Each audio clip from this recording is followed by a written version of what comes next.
Oras sa buong Pilipinas is 11:51 a.m. Minasan. Dream ka na bago tayo tuluyang magpaalam ngayong Wednesday morning. Gusto ko lang mag-iwan ng simpleng reminder inspired sa mga balitang naririnig natin ngayon tungkol sa pagputol ng mga puno at sa mga pagbaha sa mga nangyayari sa iba't ibang lugar. Minsan parang buhay din natin ang isang puno. Actually, buhay natin yung puno. Hindi mo agad nakikita kung gaano siya kahalaga habang nandyan pa siya.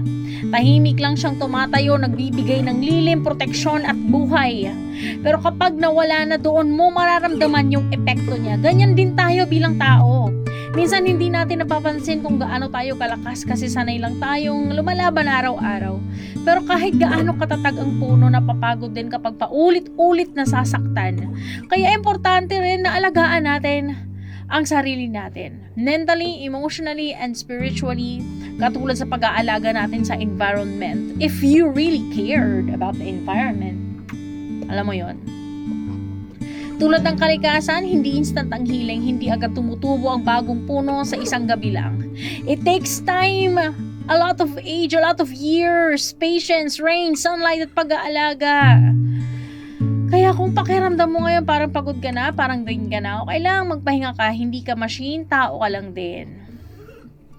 At bagamat nakakalungkot ang nangyari sa mga punong pinutol sa May Quirino, kung alam niyo ang balitang ito, around 100 plus na trees po ang pinutol ng mga puno, and then may puputulin pa.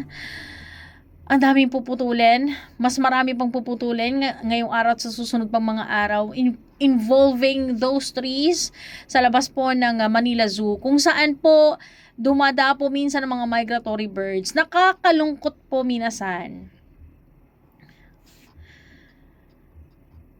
Hindi ko alam kung ano pa yung iba kong sasabihin, pero sasabihin ko lang, marirealize nyo rin ang pagkawala ng mga puno. Kayo-kayo na nasa pwesto, kayo-kayo na dapat nasa poder para proteksyonan kung anong meron tayo sa bansang ito, including the resources and the nature, the animals, the welfare, the plants, the trees.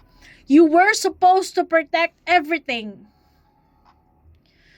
But all you're doing is be blinded by this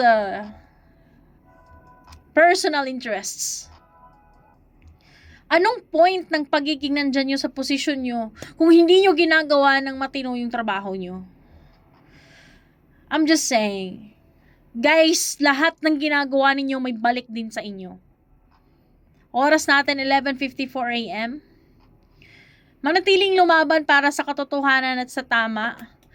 Manatiling lumaban para sa kalikasan dahil ang meron na lang tayo ngayon ay ang kalikasan. Ang kalikasan kapag inalagaan mo, aalagaan ka rin pabalik. Huwag nating kalimutang alagaan ang mundong tinitirhan natin. Please lang. This has been your Ate DJ Senpai reminding you, grow through what you go through, stay rooted in kindness, and never stop believing in better days ahead, okay? Maraming salamat sa pagsama sa akin dito sa Dream High on 104.7 Dream Radio, Summer's Best FM station. Ako yung Ate DJ Senpai reminding you, keep dreaming high, keep standing strong like a tree after the storm. Ingat minasan, sayonara.